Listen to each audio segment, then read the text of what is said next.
As a Bangali girl দেশি লুকটাই আমাদের কাছে সবচেয়ে বেশি প্রেফার পায়। দেশি ওয়ারে আমরা বাঙালিরা সবচেয়ে বেশি কমফোর্টেবল ফিল করি। সকাল সকাল ব্রেকফাস্ট করে দেন আমি গ্রিন টি নিচ্ছিলাম। তখন আমাদের প্ল্যান হয় আমরা আর কি যাব কথার স্কুলের সাংস্কৃতিক অনুষ্ঠানে, তাই গ্রিন টির সাথে এই গ্রিন কালার ড্রেসটা চুজ করেছি।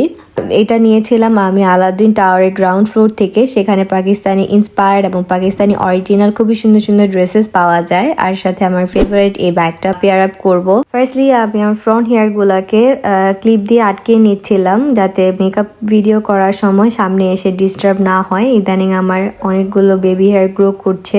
সানস্ক্রিন দিয়ে নিব, শীত হোক বা গরম সানস্ক্রিন মাস্ট। এখানে আমার সানস্ক্রিনটা ম্যাচ হয়ে গিয়েছে, সরি ফর দ্যাট। এরপর সানস্ক্রিনটাকে ভালোভাবে ফেসে অ্যাপ্লাই করে কিছুক্ষণের জন্য রেস্টে রাখতে হবে। মাঝখানে আমি গ্রিন টিও নিচ্ছিলাম এবং প্রাইমারও অ্যাপ্লাই করেছিলাম। ওটার ক্লিপ আসলে কাট হয়ে গিয়েছে। আমি এখানে আমার আইব্রোজটা ড্র করে নিব। মেকআপের মেইন থিং এর মধ্যে হচ্ছে আইব্রো ড্র করা। আমার মনে হয় যে আইব্রো ড্র না করলে মেকআপের বাকি থেকে যায়। তারপর কনসিলার অ্যাপ্লাই করে নেব। ইদানিং ডায়েটের কারণে আমার আন্ডার আইসে অনেক ডার্ক সার্কেল হয়েছে, তো আমার ডার্ক স্পটে এবং কিছু কিছু জায়গায় কনসিলার অ্যাপ্লাই করে নিয়ে ভালোভাবে ব্লেন্ড করে নিব। হালকা পাতলা যেহেতু মেকআপ করেছি সেহেতু তেমন পরিমাণে আর কিছু ফেসে অ্যাপ্লাই করিনি, তাই কনসিলার দিয়ে আমি আমার বেসটা কমপ্লিট করেছি। অনেক সময় আমি বিবি ক্রিম দিয়েও আমার বেস ক্রিয়েট করে থাকি।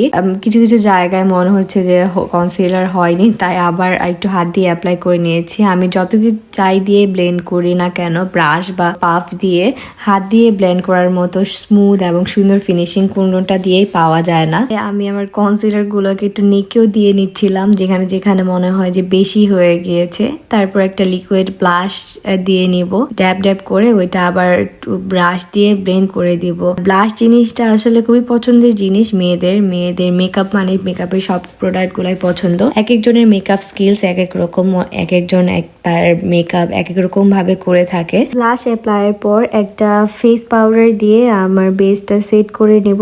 এরপর একটা ডার্ক ব্রাউন কাজল নিয়ে আমি চোখের ওয়াটার লাইনে প্লাস হচ্ছে চোখের উপর একটা লাইনার ড্র করে নিব। তারপর একটা ব্রাশের সাহায্যে আমি ওই কাজলটা ব্লেন্ড করে দিব যাতে একটা স্মোকি ফিনিশ দেয়। এরপর আমি মাস্কারা ইউজ করে নিব, তখন একটা সিম্পলের মধ্যে একটা গর্জিয়াস লুক চলে আসবে। বাজেট ফ্রেন্ডলি প্রাইসের মধ্যে ববের এই মাস্কারাটা খুবই সুন্দর একটা মাস্কারা। ডাবল কোট করে অ্যাপ্লাই করে ল্যাশগুলো খুবই থিক অ্যান্ড লং মনে হয়। তারপর হচ্ছে বিউটি গ্লাসের এই সুন্দর শেডের একটা লিপ লাইনার দিয়ে আমার লিপটাকে ভালো মতো ড্র করে নিব।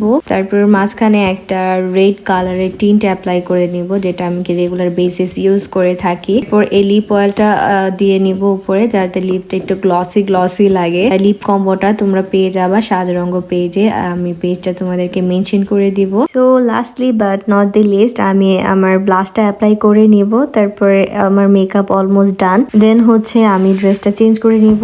তো ফাইনালি আমি ড্রেসটা চেঞ্জ করে চলে এসেছি। এরপর ইয়াররিংস এর জন্য আমি সুন্দর টপস দুটো পরবো। ইদানিং ভারী গহনা থেকে টপ টাইপের ইয়াররিংস গুলা বেশি ভাল লাগে, কারণ ভারী টাইপের গহনা পরলে নিজেকেও আনইজি লাগে, প্লাস হচ্ছে কানেও খুবই ব্যথা লাগে। তারপর আমি একটা নোজ রিং পরে নিয়েছি। এরপর সুন্দর একটা ব্রেসলেট পরে নিব যেটা আমার সাজরঙ্গ পেজ থেকেই পারচেজ করা। ওই পেজ থেকে অনেকগুলো প্রোডাক্ট পারচেজ করেছি আমি। তোমরা যারা যা নিতে চাও তারা অবশ্যই ওদের পেজে ইনবক্স করবা। এরপর আমি আমার ফেভারিট এই ব্যাগটা নিয়ে নেব ফাইনালি অনেকদিন পর। আমার মেকআপ ডান, আমি রেডি বাহিরে যাওয়ার জন্য। তো তোমাদের কার কার আমার এই লুকটা পছন্দ হয়েছে এবং কে কে এই টাইপের আর ভিডিও চাচ্ছ অবশ্যই কমেন্ট করে জানাবে। সবাই আমাদের জন্য বেশি বেশি দোয়া করবে। আল্লাহ হাফিজ।